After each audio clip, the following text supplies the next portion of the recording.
Je vous salue, chers frères et sœurs en Christ. Pour ceux qui ne me connaissent pas, je suis le serviteur de Dieu, Roger Gomez. Et cela fait vraiment un moment que, n'est-ce pas, nous ne nous sommes pas parlé dans le cadre des enseignements qui ont été entrepris ou donnés depuis un moment sur le net. Mais nous ne pouvons que bénir le nom de l'Éternel, notre Dieu, qui nous fait aujourd'hui l'honneur de pouvoir à nouveau vous parler, peuple de Dieu. Je bénis l'Éternel, notre Dieu, pour vos vies, car ces temps sont des temps très difficiles et nous le savons. Le monde en lui-même traverse une période extrêmement difficile. Une période, n'est-ce pas, qui est marquée par une pathologie que chacun d'entre nous connaît, le Covid-19, pour lequel, n'est-ce pas, aujourd'hui, il est difficile de voir l'issue. Mais nous croyons en la miséricorde de l'Éternel notre Dieu. Nous croyons en la toute-puissance de Dieu qui saura insuffler, de par son esprit, la solution aux hommes, afin qu'un remède puisse être trouvé à cette maladie. Amen, amen, amen, amen. Pour ma part, je ne peux que bénir le nom de l'Éternel notre Dieu de ce qu'il a préservé, de ce qu'il nous a tous préservés de cette maladie. Même ceux-là même qui en ont été victimes, le Seigneur notre Dieu a permis qu'ils puissent s'en sortir, accomplissant encore cette parole de fidélité qu'est la tienne. Invoque-moi au jour de ta détresse, je te délivrerai et tu me glorifieras. Amen. Donc nous savons que notre Dieu est un Dieu miséricordieux, est un Dieu tout à fait capable d'accomplir chacune des paroles qu'il a été lui-même amené à prononcer et pour lesquelles cela revêt pour chacun d'entre nous une promesse. Amen. Donc, comme je le disais, nous bénissons le nom de l'Éternel, notre Dieu, en ce jour. Nous sommes vraiment infiniment reconnaissants parce qu'il nous permet, de par sa grâce, aujourd'hui de reprendre les enseignements. Afin d'apporter notre modeste contribution à la connaissance du peuple de Dieu, afin d'apporter notre modeste contribution à l'avancement, n'est-ce pas, du peuple de Dieu. Parce que, comme vous le savez, nous vivons, comme je l'ai dit, des périodes assez sombres, où le monde chrétien en lui-même ne sait pas véritablement où donner de la tête. L'Antichrist est à pied d'œuvre, le monde chrétien est de plus en plus malmené, les chrétiens sont malmenés, d'aucuns ne savent plus qui est serviteur et qui ne l'est pas.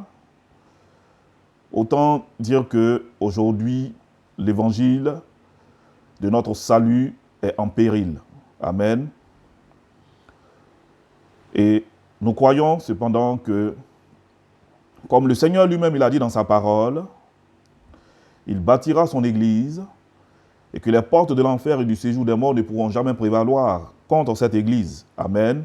Quand je parle de l'église, je parle de vous, je parle de moi, je parle de tout chrétien ayant reçu, n'est-ce pas, Jésus-Christ de Nazareth dans leur vie comme seul Seigneur et Sauveur. Amen. Je ne vais pas trop m'étendre. Nous allons d'emblée aller dans le vif du sujet. Et je vais vous convier donc à ouvrir vos Bibles dans le livre de la Genèse. Donc nous allons prendre nos Bibles dans le livre de la Genèse, Genèse chapitre 2, et nous allons lire les versets 23 et 24. Je dis bien Genèse chapitre 2, versets 23 et 24. Je lis donc la parole de Dieu. Et l'homme dit, voici cette fois, celle qui est os de mes os et chair de ma chair. On l'appellera femme parce qu'elle a été prise de l'homme. Amen, amen, amen. Au verset 24, il nous est dit, c'est pourquoi l'homme quittera son père et sa mère et s'attachera à sa femme et ils deviendront une seule chair. Alléluia. Je vais prendre un temps de prière et recommander ce moment à la grâce de l'Éternel notre Dieu. Éternel notre Dieu et notre Père, au nom de Jésus de Nazareth, nous en appelons à ta grâce afin de nous permettre d'apporter cette parole à ton peuple qui est là et qui ne demande, Seigneur, qu'à avoir la connaissance. C'est pourquoi, Seigneur, je te prie, tout en nous accordant ton esprit, de nous permettre d'apporter ta parole en pleine assurance et avec autorité, nous accorder un esprit de révélation en toute sagesse et intelligence spirituelle, et cela pour marcher d'une manière digne de ta volonté à toi.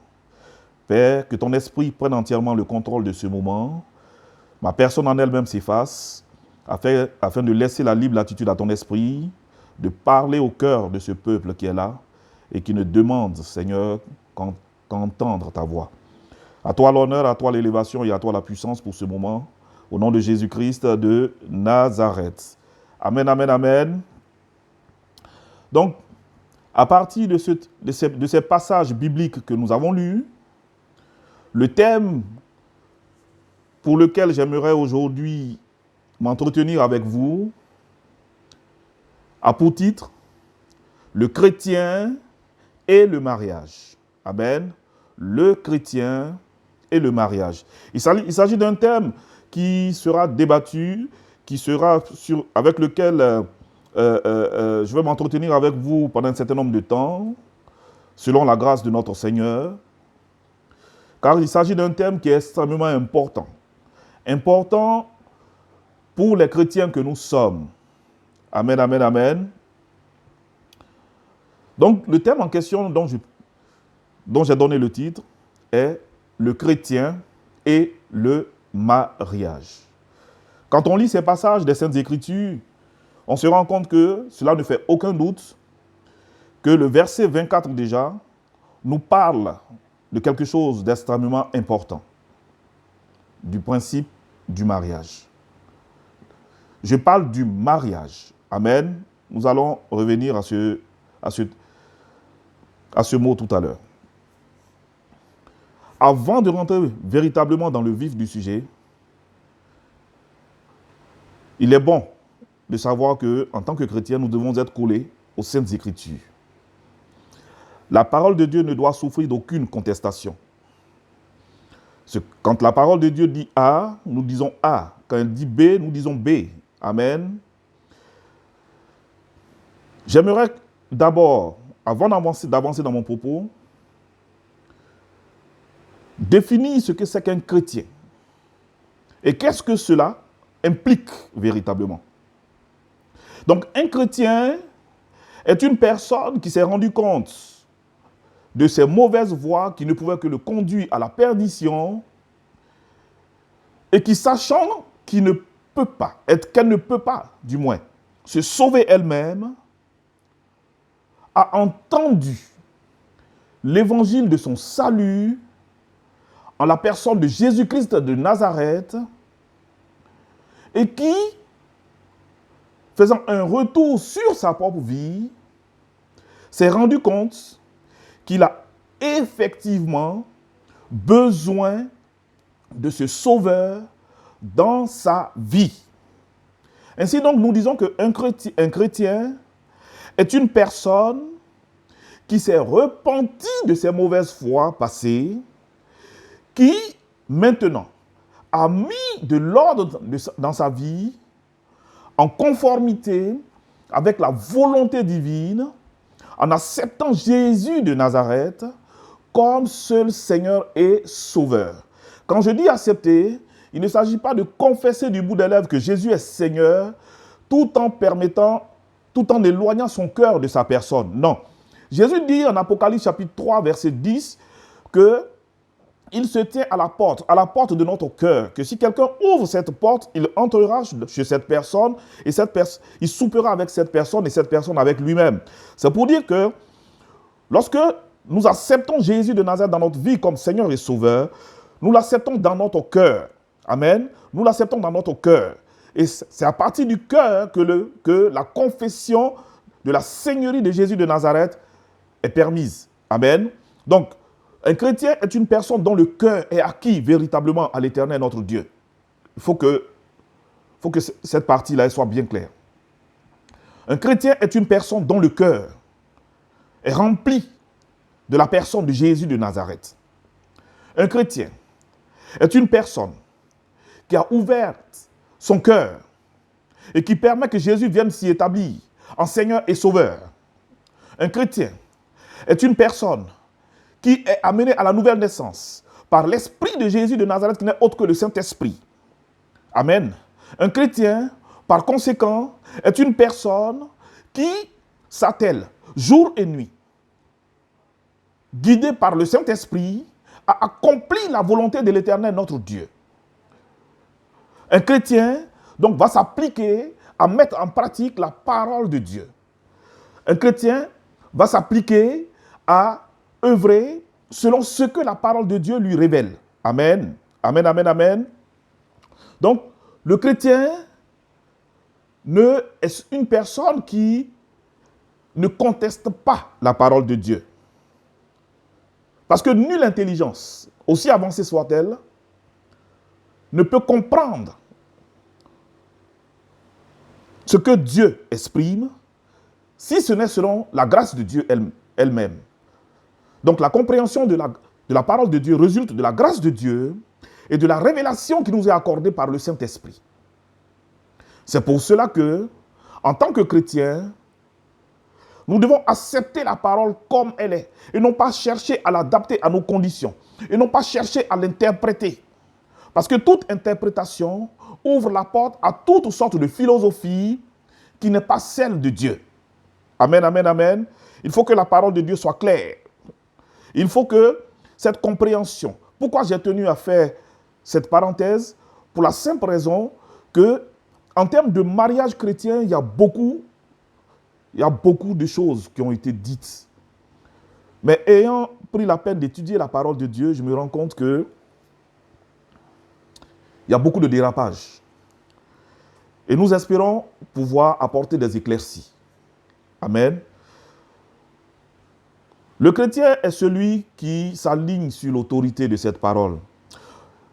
Il ne dit pas, oui, c'est vrai, la parole de Dieu a dit ça, mais, non, non, non. Dès l'instant où tu dis le mais, alors c'est vouloir mettre ton intelligence au-dessus de celle de Dieu. Amen. La parole de Dieu dit oui, le chrétien doit dire oui, la parole de Dieu dit ça, effectivement, je m'aligne. Amen. Donc, nous voyons que dans le thème que nous développons, le mot chrétien est extrêmement important. Le mot chrétien est extrêmement important. Ce thème que je développe aujourd'hui, dont nous parlons aujourd'hui, est pour le milieu chrétien, est pour les chrétiens que nous sommes. Amen, amen, amen. Donc le chrétien et le mariage. Le chrétien et le mariage. Amen. Genèse chapitre 2, versets 23 et 24, nous dit que l'homme, ayant vu la femme, dit, voici cette fois celle qui est l'os de mes os et la chair de ma chair, on l'appellera femme parce qu'elle a été prise de l'homme. Et le Seigneur Dieu lui-même dit, c'est pourquoi l'homme quittera son père et sa mère, s'attachera à sa femme, et les deux deviendront une seule chair. Ce passage du verset 24 est riche d'éléments. Le Seigneur dit, l'homme quittera son père et sa mère. Le principe de quitter le père et la mère,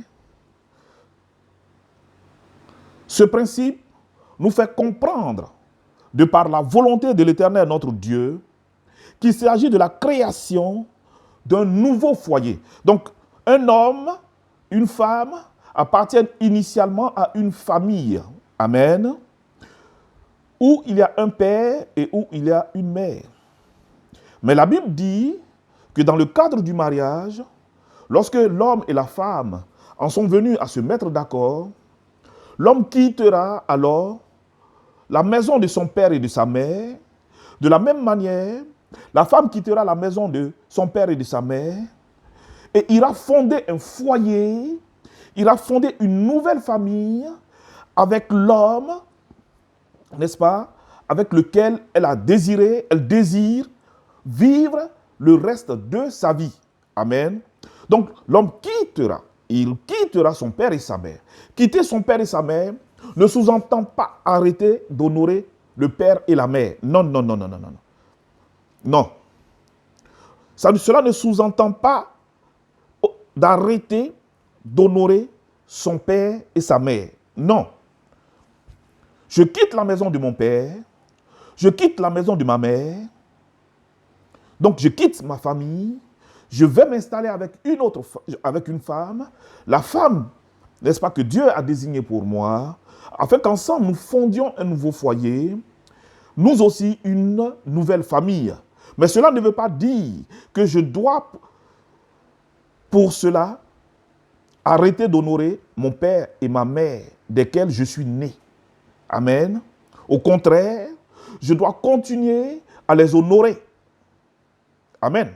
Donc, quitter son père et sa mère, c'est être destiné. Donc, c'est quitter un point A auquel j'étais fixé pour être conduit dans un point B où je vais amorcer une nouvelle vie.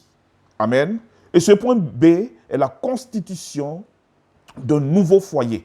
Est la constitution d'une famille. Amen. Nous sommes clairs là-dessus? On ne peut que bénir le nom du Seigneur. Donc, nous voyons que le Seigneur dit ici que c'est pourquoi l'homme quittera son père et sa mère. Et il dit bien, s'attachera à sa femme.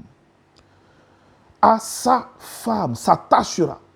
S'attacher sous-entend un lien qui est indéfectible. Oui, s'attacher, dans ce cas présent, comme nous le révèle la parole de Dieu, sous-entend un lien qui est indéfectible. Sous-entend, n'est-ce pas, l'union permanente et indissociable entre un homme et une femme. Je prends la peine d'appuyer sur les mots pour que les choses soient bien claires. S'attacher, donc dans ce cadre présent, s'attachera à sa femme, sous-entend une union permanente et indissociable entre un homme et une femme. Permanente et indissociable. Donc ça sous-entend que cela ne peut pas être rompu. Amen. Telle est la révélation que nous apporte ici la parole de Dieu. Un lien indissociable et permanent entre un homme et une femme. Le mariage biblique, comme nous le dit la parole de Dieu à travers ces passages, se fait entre un homme et une femme. Nous ne voulons pas rentrer dans des polémiques qui ne nous intéressent pas. Ce qui m'intéresse ici, c'est le mariage du chrétien. Amen. Le mariage du chrétien. Donc le chrétien quitte son père et sa mère pour entamer une nouvelle marche, une nouvelle vie, constituer un nouveau foyer, une nouvelle famille, dans une relation d'union permanente et indéfectible avec une autre personne. Si tu es un homme, c'est une femme. Si tu es une femme, c'est un homme. Amen, amen, amen. La Bible va plus loin et continue en disant « Et les deux deviendront une seule chair. » Ah, frère, dis avec moi, cela c'est fort, cette parole. Cela est une parole très puissante. Les deux, et ils deviendront. Donc les deux deviendront une seule chair, une seule chair. Amen, amen, amen.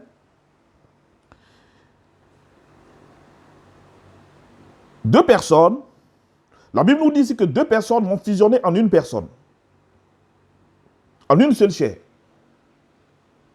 deux personnes, un homme et une femme, vont fusionner en une seule personne. Ah, frère, lorsque le Seigneur m'a permis de rentrer dans la révélation de cette parole, alors j'ai compris un certain nombre de choses.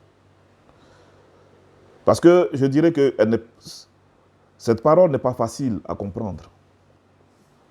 Parce qu'à travers la vision même du mariage, où il s'agit de l'union entre un homme et une femme, le Seigneur va plus loin et nous fait comprendre que la finalité de cette union est l'unité véritable dans le couple. Donc il y a union, et cette union va aboutir, donc la conséquence de cette union est une unité du couple. Amen. Aujourd'hui, on assiste véritablement à l'union des couples. Malheureusement, l'unité en vient à manquer. Oui, je dis la vérité, frère. On assiste à l'union des couples, mais l'unité en vient à manquer. Qu'est-ce que c'est que l'unité d'un point de vue biblique?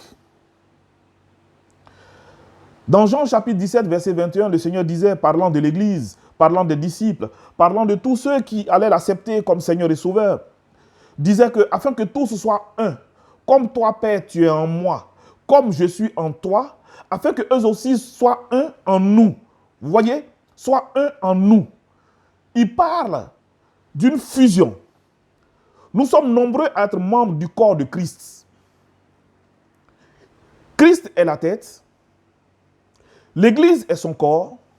Les membres en sont nombreux. Mais le Seigneur fait comprendre dans cette parole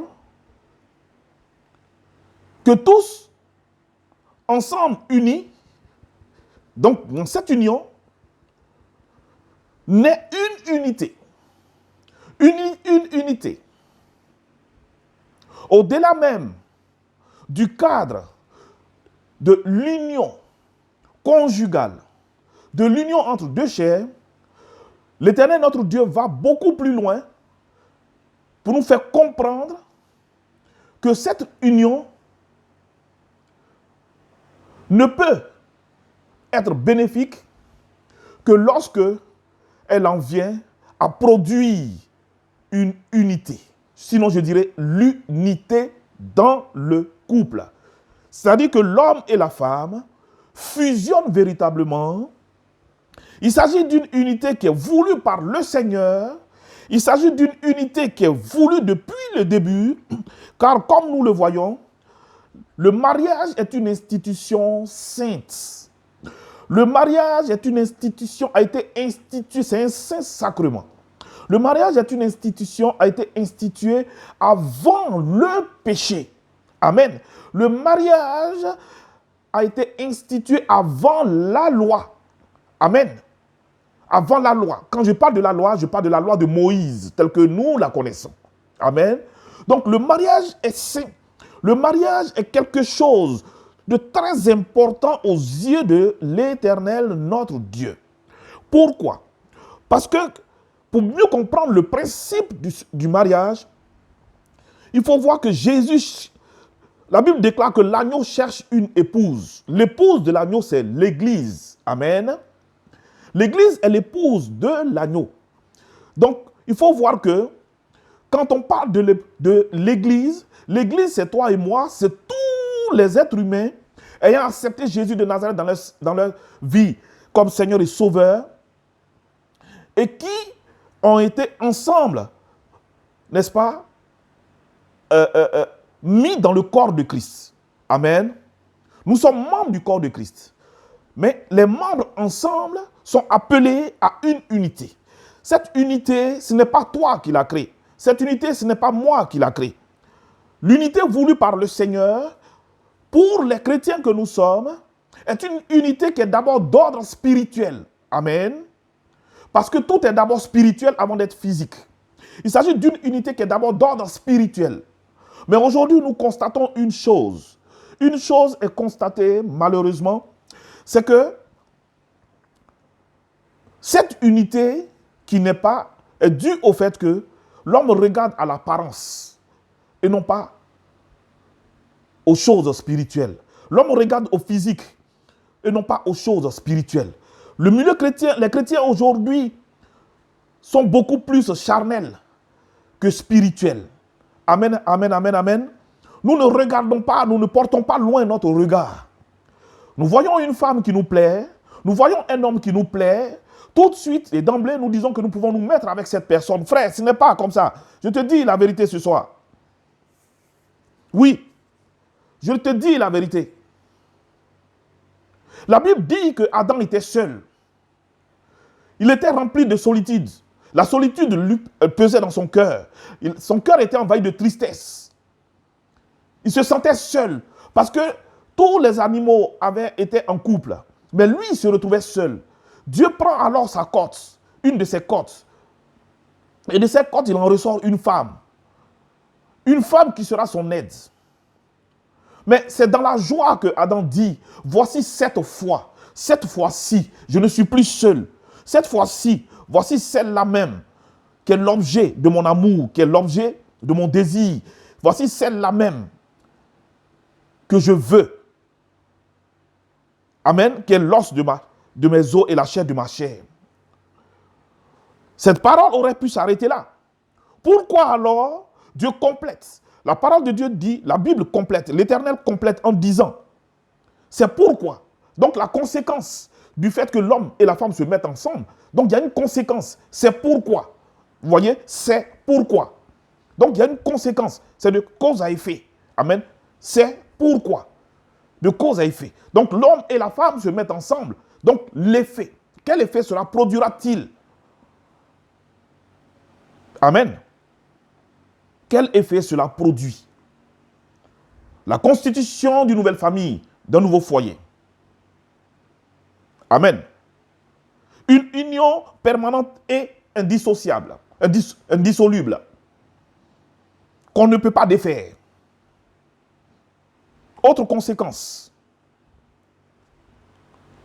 l'apparition d'une unité véritable dans le couple. Cette unité, frère, je te dis la vérité, cette unité est le garant de la stabilité dans le couple. Cette unité est le garant de la stabilité dans le couple. Regarde à ce qui se passe aujourd'hui au sein de l'Église. L'Église est malmenée à cause du fait qu'il n'y a pas cette unité. Christ nous a appelés à être un. Jésus de Nazareth a appelé tous les chrétiens, appartenant à son corps, à être un. Mais un chrétien persécute un autre. Un chrétien vilipende un autre. Un chrétien est celui-là même qui est utilisé contre son propre frère chrétien.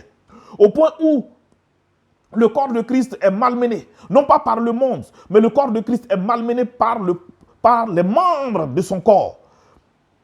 Le corps de Christ est persécuté. Non pas par le monde, mais par lui-même ses propres enfants. Le corps de Christ est désuni. Alors, si le corps de Christ est désuni, toutes les portes sont ouvertes. Oui, frère, cette unité n'existe pas.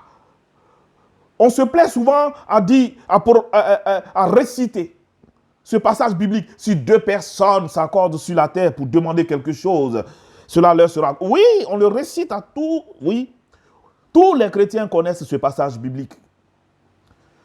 Mais la parole qui est là, elle est claire. Si deux personnes s'accordent sur la terre,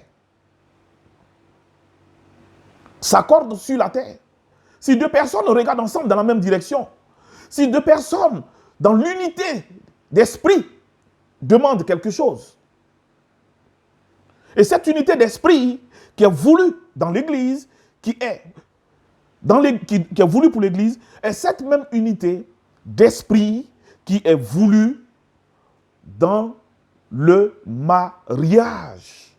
Amen, amen, amen. C'est de cette même unité dont il est question. Cette unité est le garant de la stabilité du mariage. Cette unité est le garant du bien-être du couple chrétien. Cette unité est le garant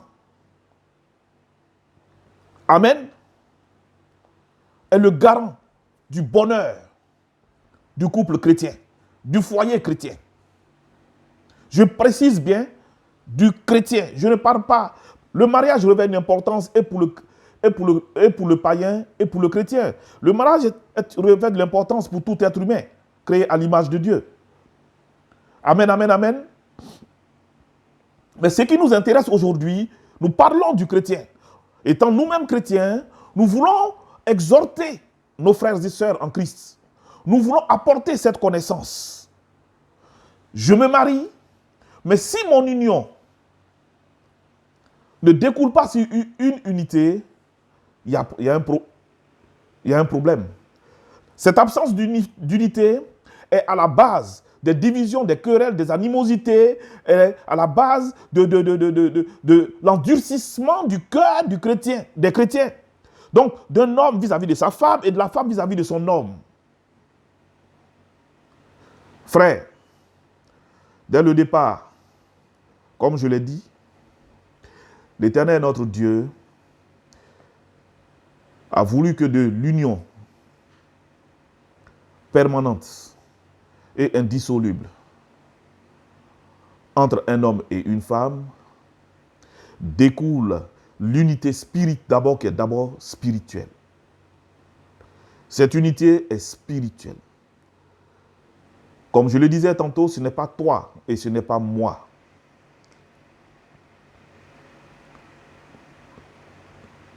Qui sommes véritablement les auteurs de cette unité. Aujourd'hui, en tant que chrétiens, nous avons en nous le Saint-Esprit. C'est l'Esprit de Dieu qui nous a amenés à la nouvelle naissance. Et c'est ce même Esprit qui va nous aider, selon la disponibilité de notre cœur.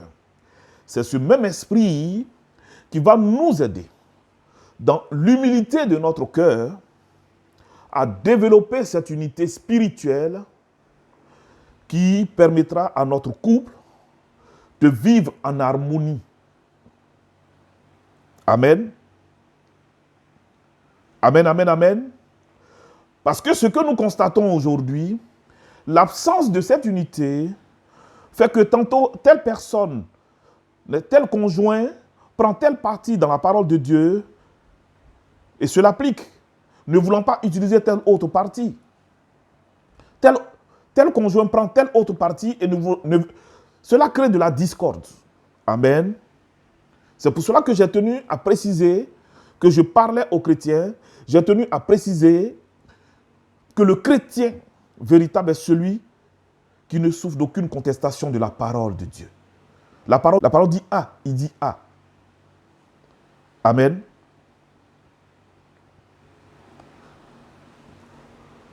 Donc, le premier volet de cet enseignement, n'est-ce pas, que nous avons entamé sur le chrétien et le mariage. Dans ce premier volet, je vous ai développé d'abord, dans un premier temps, ce que c'est qui est le chrétien et qu'est-ce que le mariage doit représenter.